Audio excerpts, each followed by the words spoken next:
نحمد ونصلي على رسوله النبي الكريم أما بعد فأعوذ بالله من الشيطان الرجيم بسم الله الرحمن الرحيم أطيعوا الله وأطيعوا الرسول وأولي الأمر منكم صدق الله العظيم وصدقه المولانا الكريم رب اشرح لي صدري ويسر لي أمري واحلل عقدة من لساني يفقهوا قولي اللهم ثبتنا عند الموت لا إله إلا الله اللهم اجعلنا من الذين آمنوا وعملوا الصالحات وتواصوا بالحق وتواصوا بالصبر آمین یا رب العالمین۔ السلام علیکم ورحمۃ اللہ۔ گزشتہ ہفتے ہم نے حالات حاضرہ کے مد نظر حالات کو سامنے رکھتے ہوئے ہم نے سورہ آل عمران کی تلاوت کا شرف حاصل کیا تھا۔ اس میں اللہ رب العزت بالکل شفاف صاف طور پر کہہ رہا ہے اپنے حبیب صلی اللہ علیہ وسلم سے، اے حبیب کہہ دو کہ میں ہی ہوں جو بادشاہ بناتا بھی ہوں بادشاہ بگاڑتا بھی ہوں، مجھ سے بہتر اس دنیا میں یہ کام اور کوئی بہتر نہیں جانتا۔ تو ہماری جو گفتگو حالات حاضرات سے ہوئی تھی اسی تسلسل میں نے آج جس تلاوت کا شرف حاصل کیا، اطیع اللہ و اطیع رسول، حکم بجا لاؤ اللہ اور اس کے رسول صلی اللہ علیہ وسلم کا۔ اب حکم یہ تو یقینی ہے، لیکن اللہ رب العزت اس کے باوجود وہ اولی الامر منکم توجہ دلا رہا ہے کہ میں جس امام کو منتخب فرماؤں، جس لیڈر کو منتخب فرماؤں، جس ریاست کو منتخب فرماؤں، میں گزشتہ ہفتے کی گفتگو پہ آ رہا ہوں، ان کا حکم بجا لے رہا ہوں۔ بحیثیت مومن ہمارا تو یہ مخلصانہ خالص طور پر یہ ایمان ہے کہ ہم جو اللہ کا حکم ہے اس کی مخالفت میں نہ جائے، اگرچہ ہم دنیاوی بہکاوے اور بحث و مباحثے میں آ جاؤ تو ہم گویا دائرے اسلام سے خارج ہونے کی توقع ہو جاتی ہے، یہ ایمان والے کے لیے۔ اب اللہ رب العزت وہ اپنا معاملہ بہتر جانتا ہے، وہ بنا بھی سکتا ہے بگاڑ بھی سکتا ہے۔ ان حکمرانوں کے لیے جو ہم دنیا میں مثالیں دیکھے ہیں، کئی ایسے حکمران آئے اور ذلیل و خوار ہو کر چلے گئے۔ ہماری ہر زندگی میں اپنی حیات میں اللہ رب العزت ہمیں گواہ بناتا ہے، چاہے ہم عراق کی مثال لے لو یا لیبیا کی لے لو یا مصر کی لے لو یا جس مقام پہ رہ رہے ہیں اس مقام کی لے لو، ایسے کئی حکمران آئے اور اللہ رب العزت نے انہیں ذلیل و خوار کر کے اس دنیا سے بے عزت فرمایا۔ پھر آگے وہی گفتگو، وہ تو عز من تشاء وہ تو ذل من تشاء بیدک الخیر، کہ اللہ رب العزت عزت کا دینے والا اور ذلت کا دینے والا ہے۔ ہم نے سوشل میڈیا سے خاص طور پہ بڑے ہی عجیب اور جھوٹے بیانات آتے ہیں، وہ کسی کی من گڑت گفتگو ہوتی ہے اور وہ ایک بٹن دبایا تو وہ اتنوں میں ملٹی پلائی ہوتی ہے کہ جس کی حد نہیں۔ صحیح البخاری کی ایک حدیث حالات سے یاد آ رہی ہے، جھوٹ کی بنیاد پہ جو ہوتی ہے کہ جس نے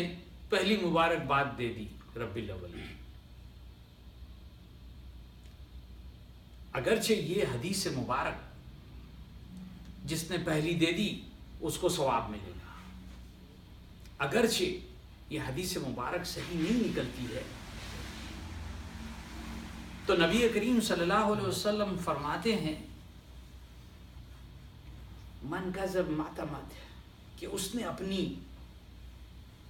جھوٹ لگا کر جہنم میں جگہ بنا لی. اگرچہ میرے وہ کلمات نہ ہو، اخذا فی النار، اس نے اپنی جگہ جہنم میں بنوا لی. تو ہمارا عمل، ہمارے جو بھی روزمرہ کی زندگی ہمارے سے منسلک ہوتی ہے،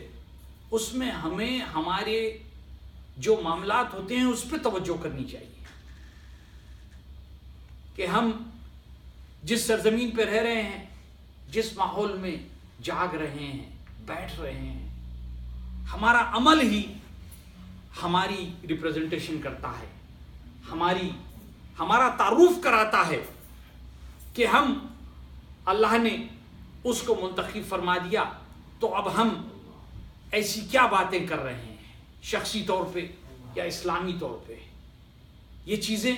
ہمارے لیے در حقیقت نقصان دہ ہو جاتی ہیں، اور ہمیں یہ یقین ہونا چاہیے ہم ایسے ممالک سے یہاں پہ تشریف لے آئے ہیں جہاں پہ رشوت، دھوکہ بازی عام طور پہ جاری و ساری ہے، لیکن یہاں پہ ہم یہ دیکھتے ہیں کہ ان چیزوں سے ہم دور ہیں. حال ہی میں ایک عجیب سا واقعہ آیا ہے کہ کسی کو $35,000 دیے ہیں اپنا کارڈ بنانے کے لیے. گرین کارڈ کا بھی بڑا ایک عجیب بھوت سوار ہے.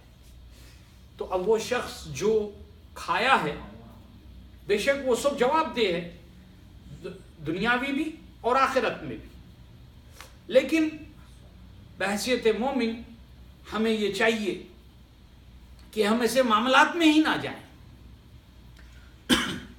اب جو مجھ سے درخواست کر رہے ہیں سینٹر پہ آ کر کے ہم نے اللہ کو حاضر ناظر رکھ کر ہم نے پیسے دیے، میں نے کہا کہ خدا معاف کرے ہم سب کو کہ ہم غلط کام کر رہے ہیں اور اللہ کو حاضر ناظر رکھے. کام شیاطین کا ہے اور اللہ کو حاضر ناظر رکھ رہے ہیں. تو ہمارے جو بھی عمل ہوتے ہیں، چاہے جو بھی حکومت آئے، ہماری روزمرہ کی زندگی میں ہم کیا بول چال کر رہے ہیں ہمیں اثر دہ ہوتی ہے. ہمارا طرز عمل کیا ہے زندگی میں، جو بھی حکمران ہمارے پہ ہو تو وہ بھی توجہ فرماتا ہے. اور یہ سارے عمل جب ایک جگہ منجمد ہوتے ہیں، جب اس پر اللہ کا عذاب نازل ہوتا ہے. میں نے ہر وقت کئی مرتبے